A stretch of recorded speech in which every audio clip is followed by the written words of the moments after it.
BRS పార్టీకి భారీ shock. Bhupalpally నియోజకవర్గం రేకుంట మండలం నాగుర్లపల్లి గ్రామ సర్పంచ్ కుంట తిరుపతి కనపర్తి గ్రామ ఎంపీటీసీ సుష్మా స్వరాజ్ తండ్రి బల్గురి కోనరావుతో పాటు మరో 50 మంది బీఆర్ఎస్ నాయకులు సోమవారం హన్మకొండలోని ఎమ్మెల్యే గండ్ర సత్యనారాయణరావు స్వగృహంలో కాంగ్రెస్ పార్టీలో చేరారు. కాగా పార్టీలో చేరిన వారందరికీ భూపాల్పల్లి ఎమ్మెల్యే గండ్ర సత్యనారాయణరావు పార్టీ కండువా కప్పి ఆహ్వానించారు. పార్టీలో చేరిన వారిలో యూత్ కాంగ్రెస్ గ్రామ ప్రెసిడెంట్ ముత్యాల అజయ్ తో పాటు ముఖ్య నాయకులు చేరిక భుజంగరావు, వెల్పుల శ్రీకాంత్, పొన్నాల రాజు, పోషాల కరుణాకర్, ముత్యాల చంటి, వెలవేన అనిల్, వంగిరాజు, పుట్ట రాకేష్, కుంట దేవేందర్ తదితరులు ఉన్నారు. నాగుర్లపల్లి కన్పర్తి ఎంపీటీసీ మరియు సర్పంచ్, అదేవిధంగా యువకులు, ఇంకా ఇతర గ్రామాల నుంచి, నియోజకవర్గం నుంచి చాలామంది బీఆర్ఎస్ నుంచి కాంగ్రెస్ పార్టీలో చేరుతున్నారు.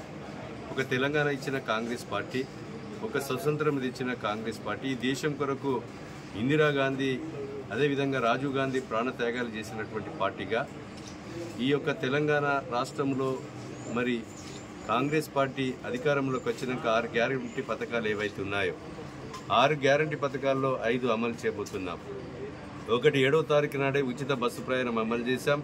10 లక్షల రూపాయలతో ఆరోగ్యశ్రీ పథకాన్ని ప్రభుత్వ ప్రైవేట్ హాస్పిటల్లో పేదలకు వైద్యం అందించే రీతిలో అమలు చేస్తున్నాం. మూడవది 500కే వంట గ్యాస్ సిలిండర్ ఇస్తామన్నాం. 500కే వంట గ్యాస్ సిలిండర్ ఇచ్చి 500 రూపాయలు వాళ్ళ ఖాతాల్లో జమ చేయడం జరుగుతూ ఉంది.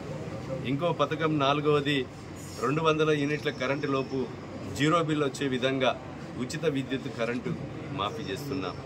5వది నియోజకవర్గానికి 3500 ఇండ్లు మట్టి గోడలతో, పూరి గుడిసెలతో, ఇండ్లు లేని కిరాయికున్నటువంటి ఇళ్లలో నిరుపేదలందరికీ మరి ఇండ్ల కార్యక్రమం 5 లక్షల రూపాయలతో ఇండ్లు కట్టించే కార్యక్రమం కూడా చేయబోతున్నాం.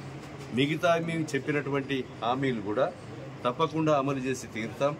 ఖాళీగా ఉన్న 2 లక్షల ఉద్యోగాలు కూడా ఏదైతే ఎన్నికల ముందు నోటిఫికేషన్లో మేము ఏ డేట్లు అయితే ఇచ్చి నింపుతామన్నామో ఆ డేట్ల ప్రకారంగానే టీటీసీ, బీఈడీ, డిగ్రీ, అదేవిధంగా బీటెక్, ఎంటెక్, ఎంబీఏ చేసినటువంటి నిరుద్యోగ యువతకు కూడా ఉద్యోగావకాశాలు మరి ఖాళీలను నింపడం జరుగుతూ ఉంది.